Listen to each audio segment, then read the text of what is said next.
Para ulama bukan kata sekarang ni baru tahu. Ajaran ni dah berkembang dulu lagi dan ditentang oleh para ulama. Saya, tuan-tuan semua orang awam, bukan orang khas. Ini untuk kita je sembahyang puasa zakat haji ni. Orang yang khas ataupun khusus dia tak wajib sembahyang.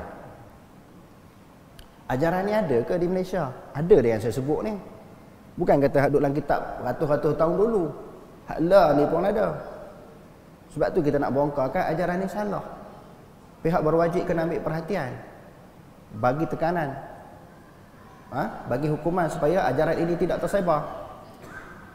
Yang saya nak sebut di sini, syariat yang sebenarnya adalah syariat yang berpandukan kepada Quran dan apa yang dibawa oleh Nabi SAW. Sebab itu Allah Ta'ala turunkan ayat Quran kepada Nabi, wa anna hadha sirati mustaqiman fattabi'uh wa la tattabi'us subula fatafarraqa bikum an sabilih. Inilah jalanku. Jalan ini dibawa oleh Nabi SAW. Jangan kamu mengikut berbagai-bagai jalan. Nanti kamu akan terpesong daripada jalan yang sebenar. Jadi jalan sunnah Nabi, jalan syariat, jalan agama Islam, jalan yang ditunjukkan oleh Nabi SAW atas perintah Allah Ta'ala.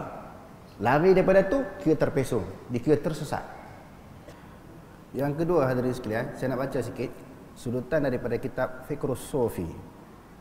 Dalam kitab ini dimuatkan beberapa pegangan akidah batini, akidah batiniyah dan golongan Sufi yang terpesong daripada ajaran Islam yang sebenar yang dibawa oleh Nabi SAW. Di antaranya, tuan-tuan, tentang tafsiran ataupun fahaman mereka tentang Quran dan Sunnah. Wa ammal Quran wa sunnatu fa inna lis-sufiyyati fihima tafsiran batiniyan. Sesungguhnya Quran dan Sunnah Nabi itu mereka ada tafsiran batin, secara batin. Mereka tak pakai tafsiran Ibn Katsir ke, Maraghi ke, Qurtubi ke, Al-Lusi ke, mereka tak pakai. Mereka ada tafsiran tersendiri yang dipanggil tafsiran batini. Di tafsir Quran hadis secara batin. Di antaranya apa? Di ayat apa? Wa'bud rabbaka hatta ya'tiyakal yaqin. Sembahlah Allah Subhanahu wa taala sehingga datang keyakinan. Bila dah yakin kepada Allah, tak perlu sembah lagi. Kan Quran cakap lagu tu. Wa'bud rabbaka hatta ya'tiyakal yaqin. Sembahlah Allah Taala sehingga datang keyakinan. Dah kita yakin, betul-betul yakin kepada Allah, apa perlu sembahyang? Orang sembahyang ni akhirnya tak yakin kepada Allah Taala belaka ni. Tuan-tuan nak jawab macam mana dia buat keluar ayat Quran? Sebenarnya kalau tak belajar tafsir pun kita boleh faham kalau kita tahu bahasa Arab. Yang pertama, wa'bud rabbaka. Sembahlah akan Tuhan engkau. Ka itu dhamir kembali kepada siapa? Ka di situ dhamir kembali kepada siapa? Ganti nama kepada siapa ka tu? Ka itu kembali kepada Nabi Muhammad SAW. Jadi hendaklah kamu sembah Tuhan engkau wahai Muhammad sehingga datang keyakinan. Daripada kalangan manusia, siapa yang paling yakin kepada Allah? Kita ke ataupun Nabi? Siapa yang paling yakin kepada Allah? Sudah tentu Nabi. Dalam keadaan Nabi mempunyai keyakinan yang mendalam, yang begitu tinggi kepada Allah, pernah ataupun tidak Nabi SAW meninggalkan sembahyang? Tak pernah. Macam mana kata bila dah yakin tak payah sembah Allah Ta'ala? Bahkan di dalam hadis yang diriwayatkan oleh Imam Bukhari dan juga Imam Muslim, Rasulullah yang sakit yang membawa kepada kewafatan beliau dipapah oleh Ibnu Abbas dan juga Sayyidina Ali pergi ke masjid. Kita ni duduk sihat elok-elok pun tak pergi masjid. Dipapah oleh Ibnu Abbas dan Sayyidina Ali pergi masjid. Sembahyang sampai lagu tu. Sampai dekat-dekat nak mati sembahyang. Maknanya tidak gugur hukum syariat walaupun yakin kepada Allah. Tengok cara batin ni memahami ayat Quran, mentafsirkan ayat Quran sesuka hati mereka. Hatta ya'tiyakal yaqin. Seluruh ulama-ulama tafsir kata hatta ya'tiyakal mautu. Sehingga datang kematian. Bila mati tak payahlah sembah Allah Ta'ala. Maknanya mereka ada tafsiran yang tersendiri terhadap Al-Quran dan juga hadis. haitsu yusammuna ahyanan tafsir al-isyarati. Kadang-kadang mereka namakan tafsiran itu tafsir dengan cara isyarat. Wa ma'anil hurufi fayaz'umuna anna likulli harfin fil Quran ma'nan. Setiap huruf tu dalam Quran ada makna. Huruf tu dia tafsir. Tang huruf ba tu, bismillah. Ba tu apa makna? Bila dia tanya tuan-tuan tak jawab. Tengok. Itulah kamu jangan cakaplah. Nak petikai aku yang belajar tarikat hakikat makrifat ni kan petikai. Aku tanya ba tu kamu tak boleh jawab. Ba apa makna? Kita kata dengarlah, dia tak betul. Kita mengaji nahwu, mengaji sarah, mengaji syarat tak betul. Sebut la ilaha illallah tu apa makna? Ilah tu apa makna? Setiap huruf tu dia terjemahkan. Setiap huruf dalam Quran dia terjemahkan ikut kepala otak dia. Bukan sebagaimana yang ditafsirkan oleh para ulama. La yutalli'u ala ma'nahu illa sufiyu al-mutabahhir. Tidak dijelmakan makna itu, dimunculkan makna itu melainkan orang sufi yang mempunyai ilmu lautan ilmu. Mutabahhir, ilmu sebanyak laut air di dalam laut. Hak kita duk mengaji di Mesir ke, Jordan ke, Syria ke, pondok ke, sekolah Arab ke, semua tak pakai. Mereka ada guru tersendiri, ulama tersendiri yang boleh mentafsirkan Al-Quran. Yang kedua, aqidatuhum fillah. Ya'taqidu mutasawwifatu fillahi aqaida syatta minha al-hulul kama huwa mazhabul Hallaj wa minha wahdatul wujud haitsu lam fisala bainal khaliqi wal makhluqi. Ni berat ni. Wa hadhihi hiya al-aqidatul akhiratu allati intasharat منذ القرن الثالث ila yaumina hadha. Ini akidah yang kedua, keyakinan mereka, pegangan mereka kepada Allah. Al-hulul. Maknanya makhluk dengan Allah Ta'ala tak bercerai. Semuanya Allah, Allah, Allah, Allah, Allah. Sehingga ada di kalangan golongan yang sesat ini, Allah ada di dalam poket mereka. Kita pun, kalau kita ahli sunnah wal jamaah, kita tengok ni, kita nampak ini satu kejadian Allah, itu memang betul. Manusia Allah Ta'ala jadi, hayawan Allah Ta'ala jadi, langit bumi Allah Ta'ala jadi. Tak, Allah Ta'ala berada di semua, dalam setiap jisim manusia. Tidak bercerai dengan jisim manusia ataupun makhluk. Dan juga wahdatul wujud, pegangan mereka. Siapa yang pegang? Di sini dia kata apa dia? Wa atbaqa 'alaiha akhiran kullu rijalin tasawwufi wa 'ala min hadhihi al-aqidati ka Ibn Arabi wa Ibn Sab'in. Di antaranya pegangan yang dipegang oleh Ibn Arabi yang duk jadi viral sekarang ni. Ada orang pertahankan akidah Ibn Arabi dalam kitab di kajian ulama kata sesat. Orang duk pertahankan akidah Ibn Arabi. Dan dia kata apa lagi? Wa fir Rasul sallallahu alaihi wasallam. Yang ketiga, bagaimana akidah mereka, golongan batini ini, kepercayaan mereka terhadap Rasul, ya'taqidu sufiyatu fi rasuli aidan aqaida syatta. Mereka berpegang dengan akidah kepercayaan mereka terhadap Rasul ini dengan berbagai-bagai kepercayaan. Faminhum man yaz'umu anna ar-rasula la yasilu ila martabatihim wa halihim. Rasul tu tak sampai darjat dan kedudukan mereka. Rasul ini nak banding dengan mereka, mereka atas lagi.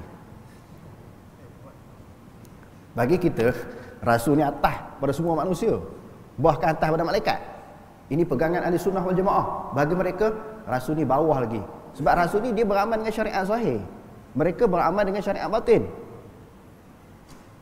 Wa annahu kana jahilan bi'ulumi rijalin bi'ulumi rijalis tasawufi kama qala Bastami. Kerana Rasul dia tak tahu ilmu batini sebagaimana mereka tahu. Apa yang Rasul tahu adalah ilmu zahir yang Allah Ta'ala wahyukan kepada mereka. Sebagaimana Bastami menyebut, khatna bahran waqafal anbiya'u bisahilih. Kami telah berada di tengah-tengah lautan.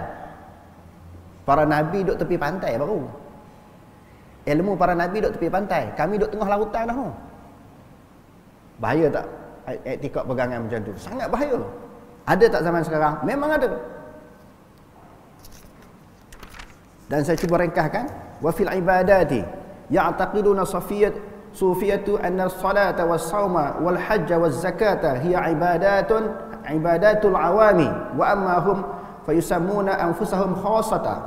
Sembahyang, puasa, zakat, haji ini tadi kita sebut dah dalam Tuhfatur Raghibin, ini ibadat orang awam. Mereka ada ibadat yang khusus. Au khassatul khassah. Walidzalika fa inna lahum ibadatun makhsusah. Mereka ada ibadat yang tersendiri. Di antara dalil dan contoh yang mereka buat yang mereka kemukakan, kita ini orang awam, semua kita termasuk Nabi, semua Nabi juga orang awam, kita ni pegang secara syariat zahir, mereka berpegang kepada syariat batin. Syariat batin itu diambil daripada Nabi Khidir alaihissalam. Balik ni tuan-tuan kena buat satu kajian tentang pegangan batini. Sebab mereka kata, dalam Quran sebut kan, bila jumpa naik satu bahtera kapal, Nabi Khidir tebuk kapal. Lepas tu Nabi Musa kata, kenapa? Tuan balik baca surah Kahfi. Malam ni saya nak bagi kerja rumah sikit, baca surah Kahfi. Tengok bagaimana dialog antara Nabi Musa dengan Nabi Khidir. Nabi Musa kata jangan, syariat Nabi Musa tak boleh tepuk kapal. Syariat Nabi Khidir kata boleh. Lepas tu jumpa budak, dia patahkan tekuk, dibunuh kan. Syariat Nabi Musa kata tak boleh. Mereka ada syariat batin, boleh bunuh budak. Lepas tu sampai di tengah-tengah hutan, mendirikan bangunan yang telah roboh. Saya nak bagi jawapan kepada kemusykilan ini di dalam surah Kahfi. Allah Ta'ala kata apa?